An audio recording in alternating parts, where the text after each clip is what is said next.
Hey, what is up you guys? Welcome back to my YouTube channel. So today I'm going to be doing another photography video for you guys. About a month ago I released a video on how to build your photography business while in quarantine. And I mentioned things like trying out new types of photography, working behind the scenes, working on your website, and things like that. Well, it's one for me to say all those things and tell you guys to do it, but it's another thing for me to actually be doing it myself and showing you guys that it's working. In that video, I stressed you should try out different kinds of photography like product photography, portraits if you're not a portrait photographer, landscape photography, real estate photography, anything. Just really broaden your spectrum, because the more that you can do, the more clients that you're going to be bringing in, because that makes you a more flexible photographer and gives you a wider range of what you can do, which is very appealing to potential clients.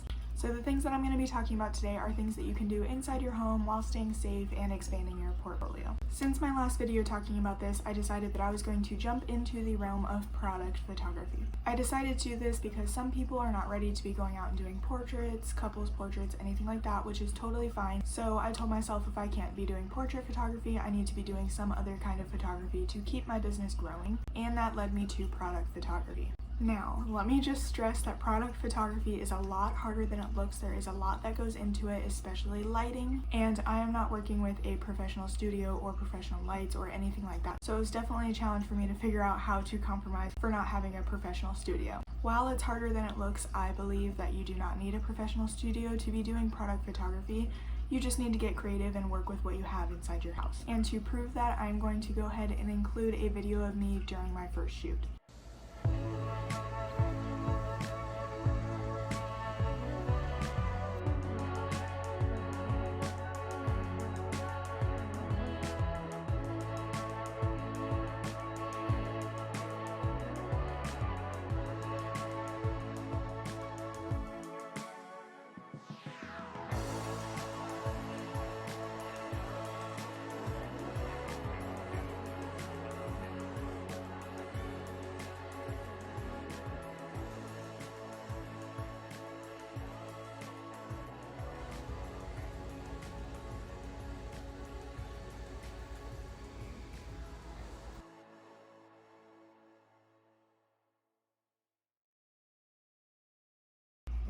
So as you can see, I definitely did not have a professional studio that I was working with.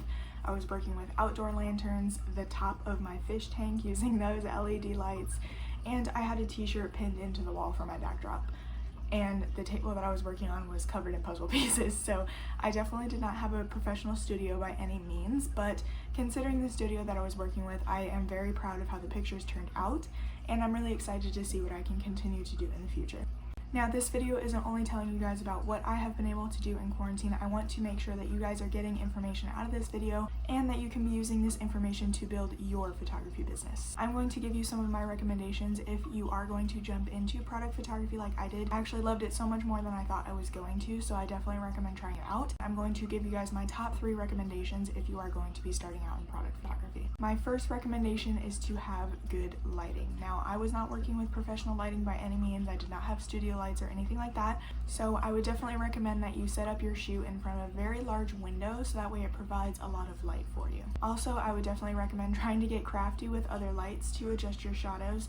I used LED lanterns. You could be using your phone flashlight, regular flashlights, and if you need to diffuse the light, just go ahead and put a sheet over them. If you get a white sheet that's very thin, it will work great as a normal box light. So just get crafty with your lighting, but make sure that you have good lighting for product photography. It is absolutely essential. My second recommendation kind of goes along with my first one about lighting, but it is to do not crank up your ISO while you're doing these shoots. It is very tempting because a lot of the time you're struggling with light, you don't have enough light while you're shooting indoors, but do not crank up your ISO because it's going to make your pictures very, very grainy. I did this on my first shoot with just strawberries, as you can see right here. The bottom of my picture and most of the picture was actually very, very grainy because I cranked up my ISO instead of compensating in other areas. And in my second shoot, I made sure that I left my ISO right around 800, so it was still a bit high, but my first shoot I shot on 3200 ISO, I was really just experimenting because I hadn't done this before, but I would definitely recommend keeping your ISO down around 800 if you can. It makes all of the difference. It makes sure that your picture is very clear and not grainy. If you guys have any other questions or are wondering how to adjust your lighting without compromising the image,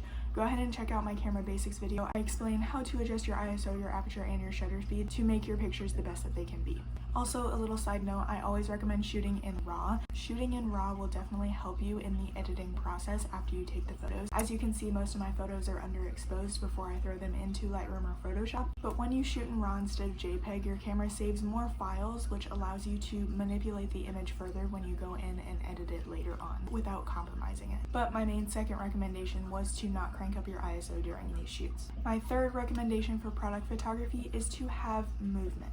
Now, I will swear by this until the day I die. I am not an expert in product photography, but I really do believe that having movement in your photography will make the image so much more interesting. And I believe this for any kind of photography. Even if you're shooting portrait photography, I really believe having your subject moving really makes the image more interesting to look at. But especially for product photography, depending on what the client is looking for, but if you are just shooting for fun like I did, I definitely recommend having movement in your picture. It makes it way more interesting to look at. As you can see here with my first shoot, I was dropping fruit into the wine glass and creating that splash effect, which allowed me to capture the movement within that picture. And in my second shoot, I was doing cereal and I was dumping cereal into the bowl of milk, creating a splash effect as well. Now in my third shoot, I used some spoons and some syrup, and I was drizzling the syrup down the spoons, which created a much slower move effect than a splash, but it still made the image a lot more interesting than just taking a picture of a syrup bottle or taking a picture of spoons with syrup in it. So having movement in your photos really does make them more interesting, and you want your photos to be interesting and captivating, because if somebody sees one of your photos and they look at it for a while because it's got movement in it and they find it really interesting, that's gonna make them more likely to either go click on your page or give you a follow or go like more of your posts. So I definitely stress this last point so much. Now those are my main 3 tips, but I did want to give you guys a little behind the scenes update since my last video of how to build your photography business in quarantine. I mentioned to work a lot behind the scenes on editing photos, building your website and such, and I have been going back and editing a lot of old photos, whether that be old portrait sessions that I've done, or I actually dug into the archives and I pulled out some old sports photography photos that I took back in high school, and I have been re-editing those. It has been absolutely so much fun, but I cannot stress this enough that this is very important for you to do while you have the extra time to go back and edit old photos, because once you edit old photos, you can update those photos within your website, so that way you are putting out your absolute best work for people to see all the time. Now, I want to give a quick shout out to Alexander the Great. He is a famous TikTok photographer and Instagram photographer, and he put out a 30-day challenge to post a photo every day for the month of May. I have been participating since the first day of May, and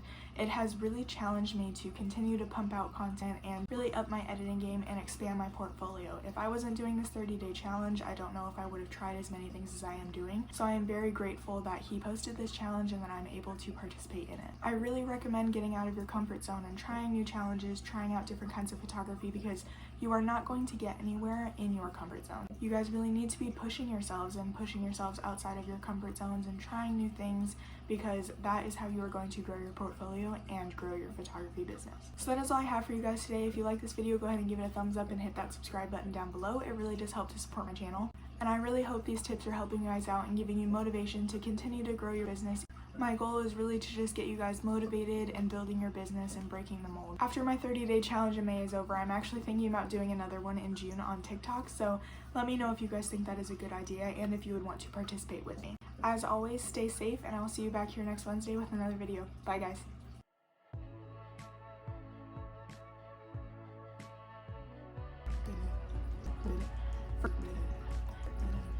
Any window to go ahead and, so I just recommend that you set up, oh, why can't you say this? But recommendation kind of goes along with, and why did you do that with your finger?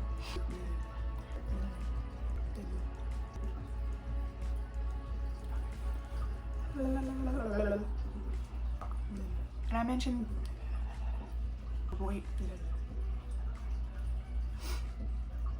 and your range is much bigger, and that is too good. I'm losing my mind. Shooting in RAW will all any especially for but I just want to I really